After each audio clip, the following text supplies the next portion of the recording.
We are going to read a book, Juneteenth for Maisie. The author is Floyd Cooper. There's something on the inside. To my Bicka buds, help to change the world. Miss Addie. Wow. Okay. Juneteenth for Maisie by Floyd Cooper. For the Williams, the Banks, the Perkins, and the Cooper families, the clans that form my tree. Floyd. Maisie wants to play outside, but it's too late. It's getting dark, Maisie. It's time to stay inside. Maisie wants a cookie, but it's time for bed. Not now, little one. It's too close to bedtime. Maisie wants to stay up late, but she is too little. Bedtime is the rule, sweet girl.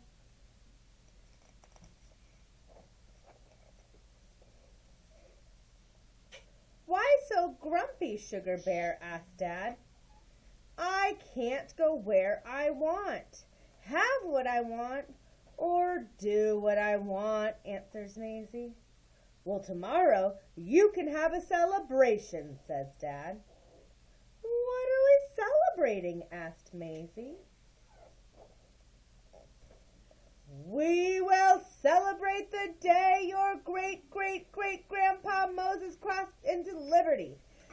The day will be celebrated by us and many more families on the day we call Juneteenth. Dad lifts Maisie into his arms. I bet you're tired of hearing no all the time. Well, great-great-great-grandpa Moses heard no even more. Oh, there he is. Grandpa Moses worked in the fields that stretched all the way to sunset. He and the other enslaved people would be bone-tired, but they had to keep going. Their enslavers wouldn't let them quit. But as they worked, they thought about freedom. And before they finally went to sleep at night, they prayed about freedom and made plans for change and a better future. Some slaves ran north to freedom, following a bright star in the sky.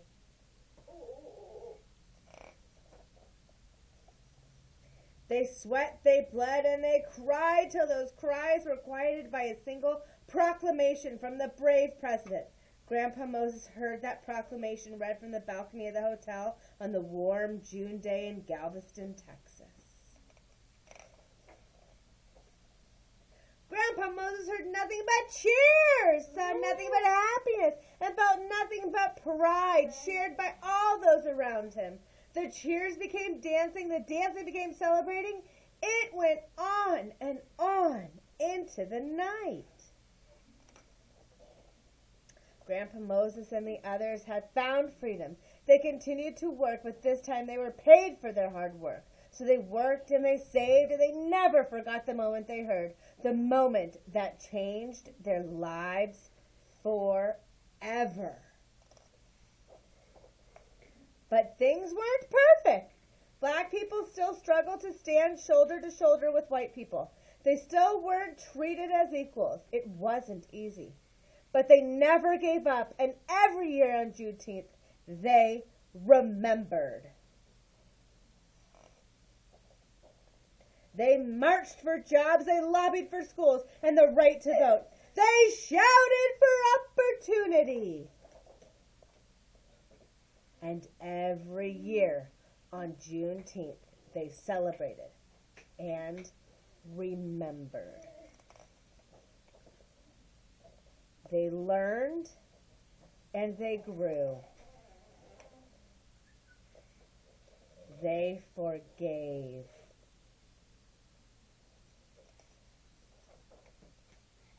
They excelled and achieved.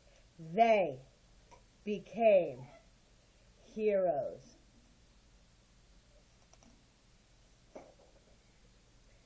Now, sweet Maisie, it's your turn to celebrate. just like great-great-great-grandpa Moses. It's your turn, Maisie, to eat some barbecue and drink up some strawberry pop.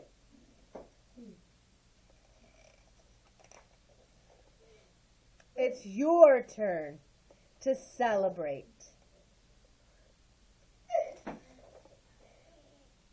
And to remember.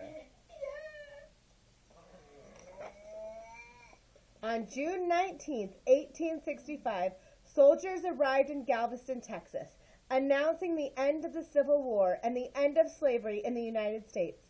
It was more than 2 years after President Lincoln's Emancipation Proclamation, celebrated every year on June 19th.